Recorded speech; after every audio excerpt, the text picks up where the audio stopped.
May 30th, 1944, Mid-Atlantic.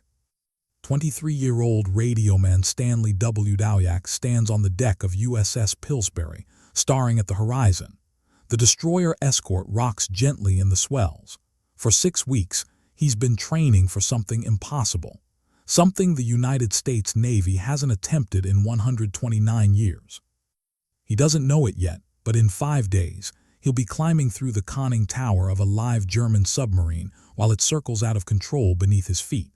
He'll have 4 minutes to stop it from sinking, 4 minutes to disarm the explosives rigged throughout its hull, 4 minutes before 700 tons of steel drags him to the bottom of the Atlantic Ocean. The mission he's about to attempt will save thousands of Allied lives. It will help win the Battle of the Atlantic. And for the next year, he won't be allowed to tell a single soul what he's done. This is the story of 8 men who boarded a sinking enemy warship in the middle of combat. This is the story of the greatest intelligence capture in naval history.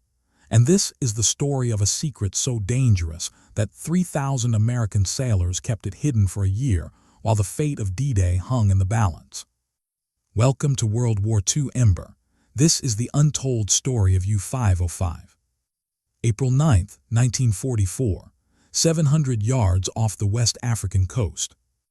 Lieutenant Commander George Castleman grips the railing of Pillsbury's bridge. Through his binoculars, he watches a German submarine breaking the surface like a wounded whale. Water cascades off her gray hull. Her conning tower bears the scars of 3 years hunting Allied convoys. This is U-515, and the man commanding her is a killer. Korvettenkapitän Werner Henke has sent 25 Allied ships to the bottom. Over 600 men, women, and children have drowned because of his torpedoes. In December 1942, he sank the British troopship Ceramic. Only 1 survivor was pulled from the freezing Atlantic. 1 man, out of 656 souls. Now Henke's boat is dying. Pillsbury and her sister ships have been dropping depth charges for 8 hours straight. The explosions have shattered pipes, jammed rudders, cracked hull plates. U-515's batteries are nearly dead. Her air is toxic. Her crew is suffocating. Henke had no choice: surface and surrender or die in the dark. German sailors pour through the hatches onto the deck. Some raise their hands. Others sprint toward the anti-aircraft guns mounted on the conning tower. They're going to fight. Castleman doesn't hesitate. All guns open fire. Machine guns from Pillsbury and USS Flaherty rake the submarine's deck. Tracer rounds spark off metal. A German sailor crumples. The others throw up their hands and leap into the water. Overhead, American aircraft dive low, strafing the conning tower with .50 caliber rounds. U-515's bow lifts toward the sky. For 10 minutes she floats on the surface. 10 full minutes. Her crew abandons ship. Her hatches stand open. Her secrets are exposed. And then she slides backward into the Atlantic and disappears. 44 German sailors are pulled from the water.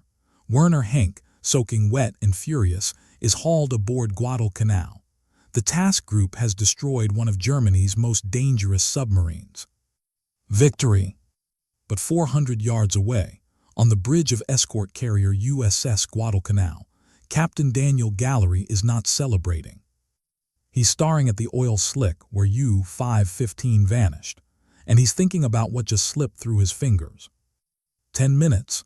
The submarine floated for 10 minutes before sinking. If he'd been ready, if he'd trained boarding parties in advance, he could have captured her. Enigma cipher machines, code books, torpedo guidance systems, acoustic homing technology. The Allies have been trying to crack German naval codes for years. A captured U-boat could hand them everything. Gallery makes a decision that will change the war. He's going to capture the next one. There's one problem. No American warship has boarded and captured an enemy vessel at sea since 1815, the War of 1812, 129 years ago. The United States Navy doesn't train sailors for boarding actions. There are no procedures, no protocols, no equipment. The very idea is considered reckless, obsolete, suicidal. German U-boat crews are trained to scuttle their submarines the instant they surface under attack. They open sea valves to flood the engine rooms. They arm demolition charges throughout the hull. They smash equipment and burn code books. Even if American sailors could reach a surface submarine, they'd be boarding a vessel that's simultaneously sinking and rigged to explode. The Germans would rather die than let their secrets fall into Allied hands. Gallery knows all of this. He doesn't care. Task Group 22.3 returns to Norfolk in late April. Gallery calls a meeting with his destroyer escort captains, Commander Frederick Hall, Lieutenant Commander George Castleman, a dozen others. He tells them they're going to do something insane. They're going to capture a German submarine. The captains stare at him. Some think he's joking. Others think he's lost his mind. Castleman, quiet, methodical Castleman, is the first to speak. How long do we have to prepare? 6 weeks. Gallery doesn't ask for volunteers. He orders every ship in the task group to form boarding parties. 8 men per ship. They'll train during the voyage. They'll rehearse until the movements become instinct. And when they find their next U-boat, they'll try something the United States Navy hasn't attempted in over a century. On May 15, 1944, Pillsbury sails from Norfolk. The official orders say, routine anti-submarine patrol. But Gallery has received secret authorization from the highest levels of naval command. 3 words that change everything. Bring one back alive. Castleman chooses his men carefully. The boarding party leader is Lieutenant Junior Grade Albert David. He's 41 years old, ancient by Navy standards. He started as an enlisted sailor 25 years ago and worked his way up through the ranks. He serves as Pillsbury's assistant engineering officer. David knows machinery. He knows pipes and valves and how ships stay afloat. He's never boarded an enemy vessel. Nobody in the United States Navy has, not in living memory. Training begins immediately. Every day, David drills his men on the fantail. They practice climbing over railings. They rehearse jumping from a whaleboat onto a moving deck. They memorize the layout of a German Type IX submarine based on intelligence photographs and technical drawings. The challenges are staggering. A surface U-boat will be circling erratically, its rudder jammed by depth charge damage. The deck will be slick with seawater and fuel oil. German sailors might still be aboard, armed and desperate. The submarine could dive at any moment, taking the boarding party down with it. And then there are the explosives. German demolition charges are placed throughout the submarine, in the engine room, the control spaces, the torpedo compartments. They're designed to detonate within minutes of surfacing, sending the boat straight to the bottom. David's team will have to locate and disarm every charge, in the dark, in unfamiliar territory, while seawater floods the compartments around them. They estimate 3 to 5 minutes from boarding to catastrophic failure. In that window, they need to find and close sea valves, disarm demolition charges, and stop whatever other scuttling measures the Germans have initiated, all while navigating the cramped interior of a foreign submarine in near darkness. The tools are basic: wrenches, flashlights, sidearms. There's no specialized equipment for capturing enemy submarines because nobody's ever needed any. Radioman Second Class Stanley WWII is one of the 8 men. He's 23 years old. Before the war, he worked in a factory in Detroit. Now he's training to board a sinking enemy warship. At night, lying in his bunk, he wonders if he'll survive what's coming. He doesn't share these thoughts with anyone. June 4, 1944, 150 miles west of Cape Blanco, French West Africa. The task group has been at sea for 3 weeks. No contacts, no submarines. The men are restless. David continues drilling his boarding party, but the repetition is wearing thin. Gallery has ordered the task group to head for Casablanca to refuel. The patrol seems finished. 11:09 a.m. The sonar operator aboard USS Chatelaine reports contact. Bearing 45, range 800 yards. A submarine is running submerged, heading directly toward the carrier Guadalcanal.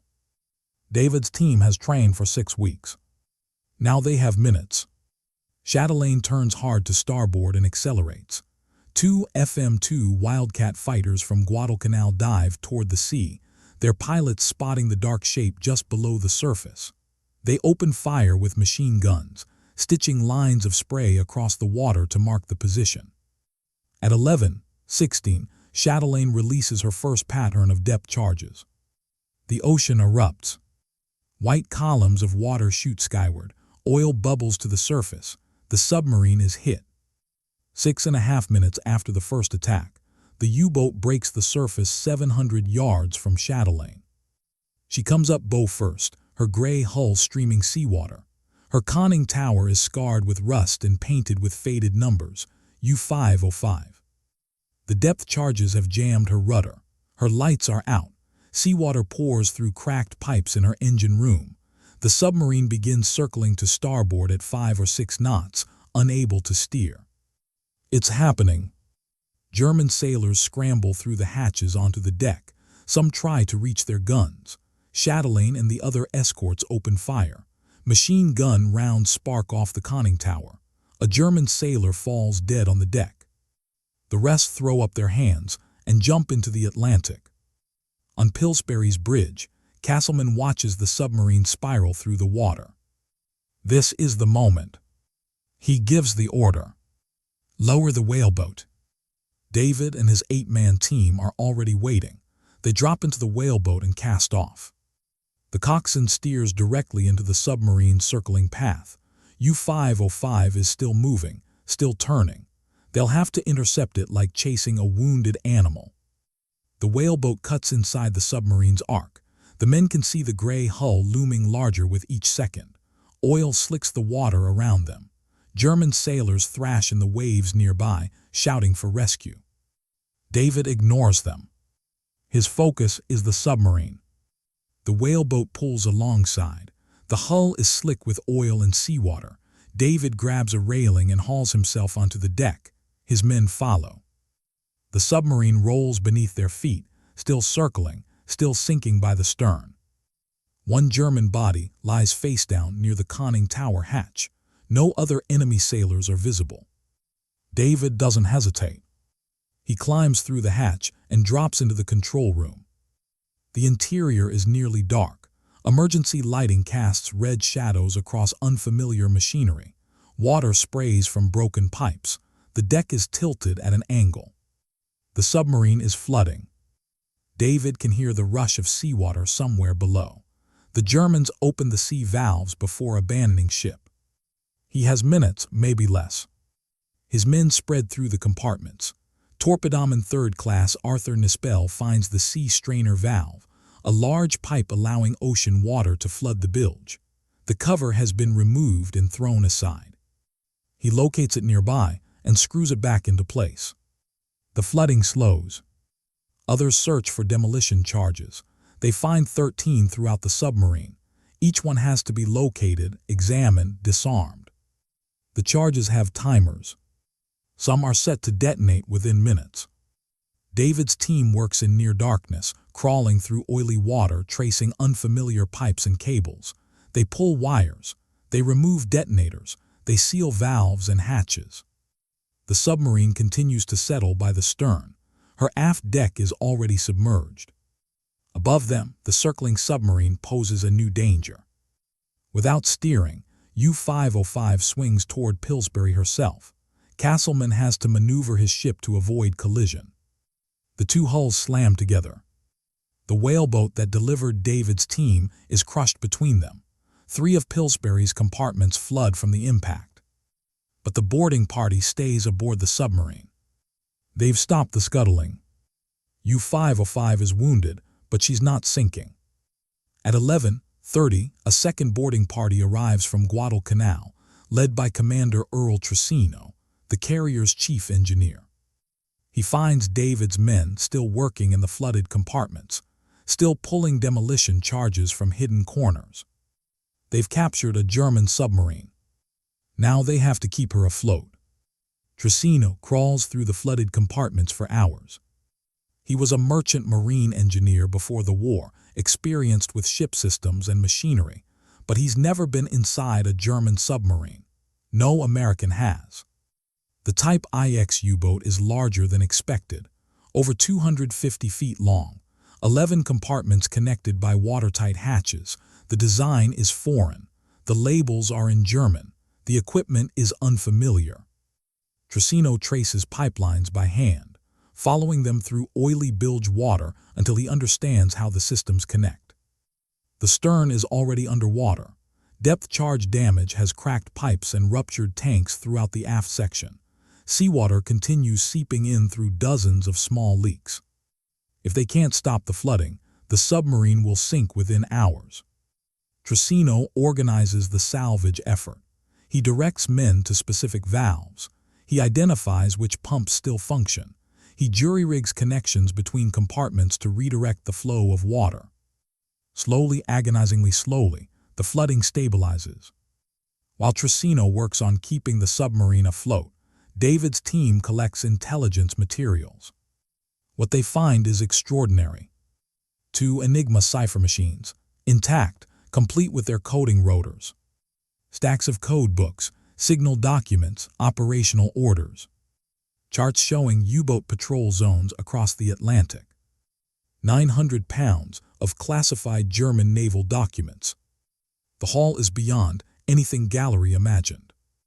Allied codebreakers at Bletchley Park in Britain have been working to crack German naval communications for years. They've achieved partial success, but the Germans regularly change their cipher settings. Fresh code books and intact Enigma machines could unlock months of intercepted messages. But there's more. In the forward torpedo room, the salvage teams find 2 acoustic homing torpedoes. The Germans call them Zonkernig, Wren. The Allies have heard rumors of these weapons but have never examined one. The torpedoes use sound to track their targets, homing in on the propeller noise of Allied ships. Understanding how they work could save hundreds of lives. Gallery faces an immediate problem. His task group is now responsible for a captured enemy submarine 150 miles off the African coast. U-505 can't move under her own power. She's barely staying afloat. And 3,000 American sailors have just witnessed her capture. If the Germans learn that U-505 was taken intact, they'll change their codes immediately. Every advantage gained from the captured materials will vanish. The entire operation will be worthless. Gallery orders absolute secrecy. No radio transmissions about the capture. No written records in ship logs.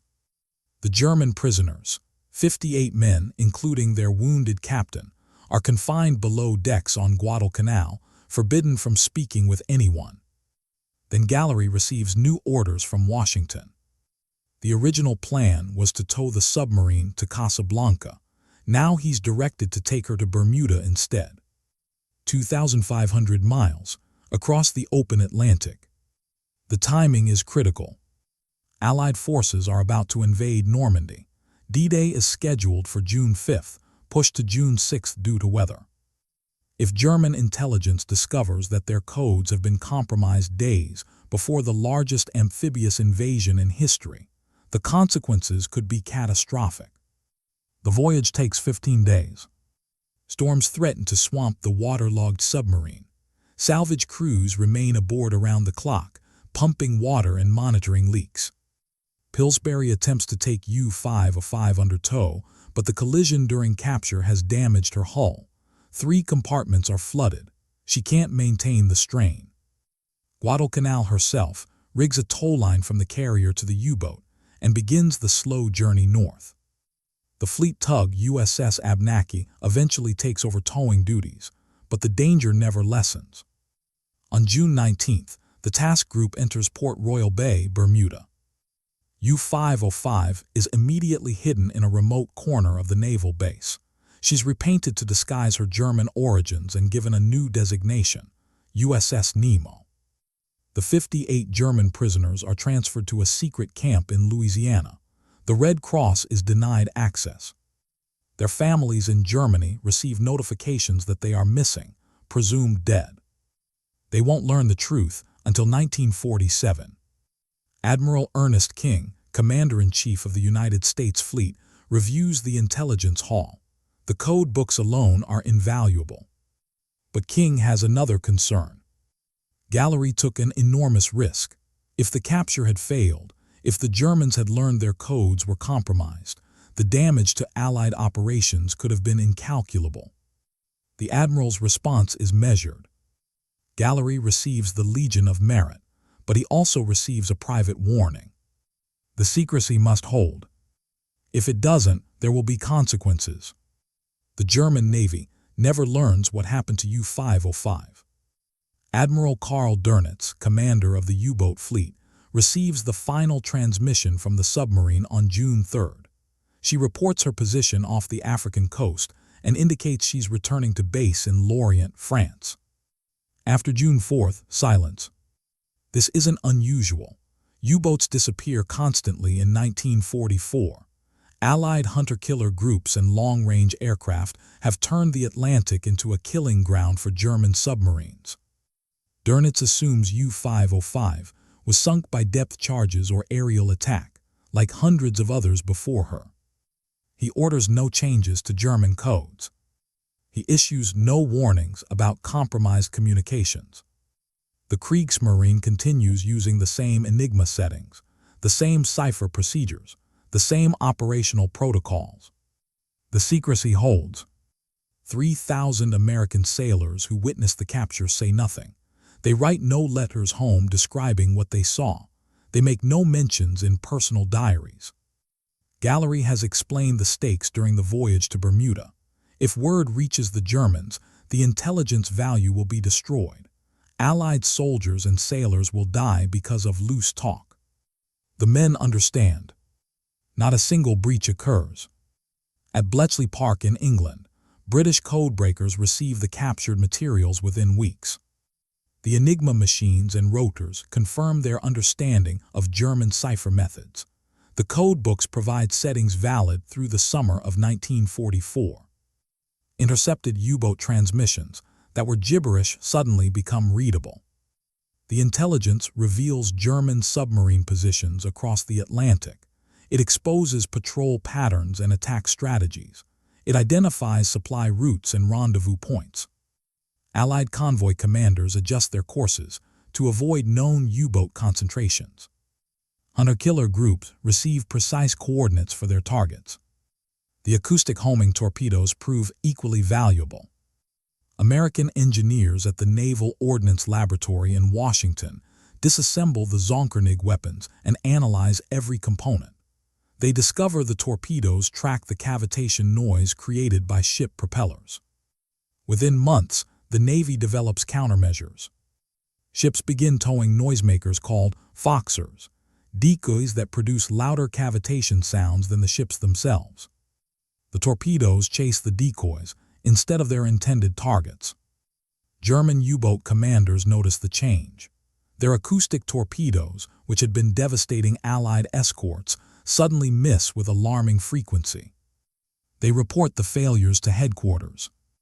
Dönitz suspects the Allies have developed some countermeasure, but he never connects it to U-505. He assumes the technology was captured from a torpedo that failed to detonate, not from a submarine taken intact. The war in the Atlantic continues through the summer and fall of 1944. U-boat losses mount. The Battle of the Atlantic, which had threatened to strangle Britain's supply lines for 4 years, is effectively won. And the Germans never know why. April 8, 1945. The war in Europe is nearly over. Allied armies have crossed the Rhine and are driving into Germany. Soviet forces are closing on Berlin from the east. But the U-boat war isn't finished. German Naval Command has one final operation planned. A group of submarines equipped with the latest technology will cross the Atlantic and strike the American coast. The mission is desperate, a last attempt to prove that Germany can still threaten the enemy homeland. Allied intelligence detects the submarines heading west across the Atlantic in early April. The boats are Type IX long-range submarines capable of reaching the American coastline. But what alarms naval planners is the cargo they might be carrying. Rumors have circulated for months about German plans to launch V-1 flying bombs or V-2 rockets from submarine platforms. The weapons have devastated London. A single V-2 striking New York or Washington could kill thousands. American intelligence can't confirm whether the approaching submarines carry such weapons. But they can't rule it out. The Navy assembles 2 barrier forces to intercept the incoming boats. Task Group 22.7 includes escort carriers Bog and Core, along with over a dozen destroyer escorts. Pillsbury is assigned to the screen. The barrier stretches across the western Atlantic approaches, a net of ships and aircraft designed to catch any submarine attempting to reach American waters. For 2 weeks, the task group patrols in shifting fog and heavy seas. Aircraft fly constant searches. Sonar operators listen for contacts. The submarines are out there somewhere, running silent beneath the gray swells. On April 16th, the barrier scores its first kills. Destroyer escorts locate U-1235 and U-880 within hours of each other. Depth charges send both to the bottom. 6 days later, aircraft and surface ships destroy U-518. 3 submarines down. The barrier is working. But the Germans keep coming. On the morning of April 24th, USS Frederick C. Davis is patrolling 650 miles northwest of the Azores. At 8:29, her sonar operator reports contact. Range, 2,000 yards. A submarine is attempting to slip through the barrier. Frederick C. Davis maneuvers to attack. The contact fades, lost in her own wake. Her officer of the deck orders a hard turn to relocate the target.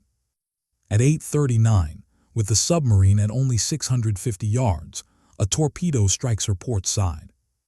The acoustic homing weapon detonates in the forward engine room. The explosion breaks the destroyer escort in half. Her bow section sinks immediately. Her stern floats for 5 minutes while survivors scramble into the water. 115 men die. Only 77 are rescued. Frederick C. Davis is the last American warship sunk by enemy action in the Atlantic. The submarine that killed her is U-546, commanded by Captain Lieutenant Paul Just. She slipped through the barrier undetected, fired her torpedo at point-blank range, and now dives deep to escape.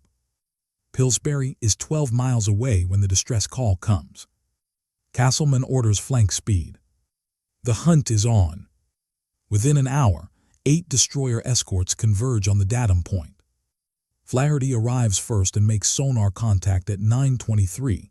She attacks with depth charges. The contact fades. The hunt lasts 10 hours. U-546 dives to 600 feet and runs silent. The destroyer escorts spread across the search area, their sonar beams probing the depths. Contact comes and goes. The submarine maneuvers constantly, using thermal layers and her quiet electric motors to evade detection. Pillsbury circles the perimeter while Flaherty coordinates the attacks. Chatelaine, Nunzer, Varian, Hubbard, Jansen, and Keith join the pursuit. They drop depth charges in overlapping patterns. They fire hedgehog salvos at suspected positions. Each attack forces U-546 deeper, but she refuses to surface. By late afternoon, the submarine's batteries are nearly exhausted. She's been submerged for 8 hours. Her air is foul. Her crew is exhausted. At 19:43, after a final hedgehog attack from Flaherty, U-546 blows her tanks and breaks the surface. The destroyer escorts open fire immediately. U-546's captain orders 2 torpedoes launched at Flaherty as a final act of defiance. Both miss. Machine gun fire sweeps the submarine's deck. The German crew abandons ship.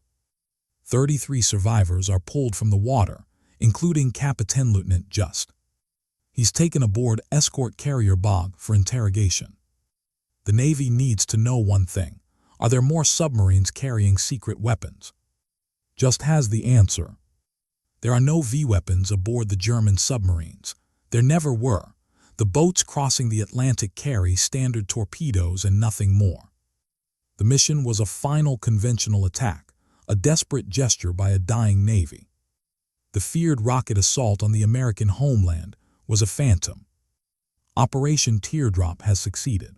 The barrier forces have destroyed 5 of the 7 submarines sent against the United States. U-546 is the last.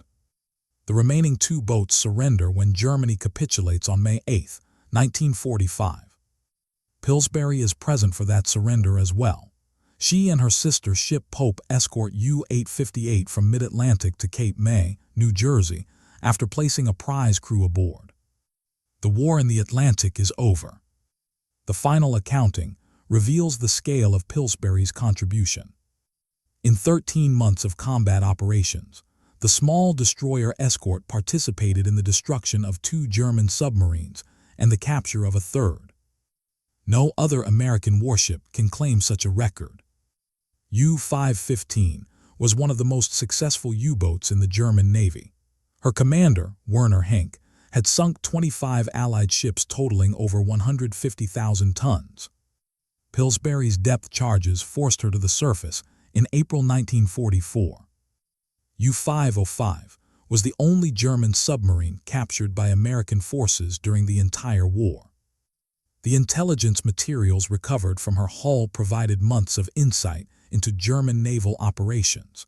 The Enigma machines and code books allowed Allied cryptographers to read enemy communications during the critical summer of 1944, when the Normandy invasion hung in the balance. U-546 was the last German submarine to sink an American warship. Pillsbury joined the 10-hour hunt that brought her to the surface and ended her threat. The Navy recognized the achievement with its highest unit honor. Task Group 22.3 received the Presidential Unit Citation for the capture of U-505.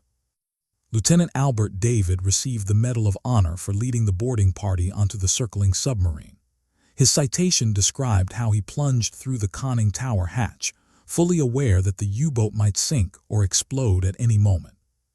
He risked his life above and beyond the call of duty. It was the only Medal of Honor awarded to a Navy sailor in the entire Atlantic theater of World War II. 2 members of David's boarding party, Radioman 2nd Class Stanley WWII and Torpedoman 3rd Class Arthur Nispel, received the Navy Cross. The remaining boarders received silver stars. But Albert David never saw any of it. He died of a heart attack on September 17, 1945, 3 weeks before he was scheduled to receive the Medal of Honor. He was 43 years old. President Harry Truman presented the medal to his widow, Linda May David, at a White House ceremony the following month. The Navy honored David's memory by naming a destroyer escort after him. USS Albert T. David was commissioned in 1968 and served until 1990. George Castleman returned to civilian life after the war. The lieutenant commander who watched 2 submarines sink and ordered the boarding of a 3rd resumed a quiet existence far from the Atlantic. Like most veterans of his generation, he rarely spoke of what he'd done. Pillsbury herself served until 1947, when she was decommissioned and placed in reserve. The Navy brought her back in 1955, converted to a radar picket ship for Cold War duty along the Atlantic barrier. She patrolled for Soviet submarines until 1960, then was decommissioned a final time. She was sold for scrap in 1966. No monument marks her service. No museum displays her artifacts. The ship that participated in the only submarine capture by American forces since 1815 exists now only in photographs and official records. But U-505 endures. Rear Admiral Daniel Gallery launched a campaign to save the submarine after the war. He contacted civic leaders in Chicago, his hometown. He proposed that the submarine be transported to the city and displayed as a permanent memorial to the Battle of the Atlantic. The Museum of Science and Industry agreed. In 1954, engineers floated U-505 down the Atlantic coast, through the Gulf of Mexico, and up the Mississippi River system to Chicago. The final leg required hauling the submarine across city streets on specially constructed rollers. Thousands of Chicagoans lined the route to watch the German U-boat creep past their homes and businesses. On September 25, 1954, Fleet Admiral William Halsey dedicated U-505 as a permanent war memorial. She was placed outdoors on the museum grounds, where visitors could climb aboard and walk through the same compartments that Albert David and his men entered a decade earlier. In 2004, the Museum of Science and Industry completed a major renovation. The submarine was moved indoors to a climate-controlled underground exhibit hall. Visitors can now tour her interior, preserved almost exactly as she appeared when David's men came through the conning tower hatch. The Medal of Honor that David never lived to receive is displayed alongside the submarine. So are the Enigma machines his team recovered, the code books that unlocked German communications, the acoustic torpedoes that revealed enemy secrets. Over 30 million people have visited the exhibit since 1954. They walk through the control room where David searched for demolition charges. They see the valve that Tricino closed to stop the flooding. They stand in the compartments where 8 American sailors saved a sinking enemy vessel through courage and determination. The capture of U-505 remains the only time the United States Navy boarded and seized an enemy warship at sea since the War of 1812. It has never happened again. If this story reminded you why history matters, if it made you think about the courage of ordinary people who did extraordinary things, then do me a favor. Hit that like button right now. Every like tells YouTube that stories like this deserve to be seen.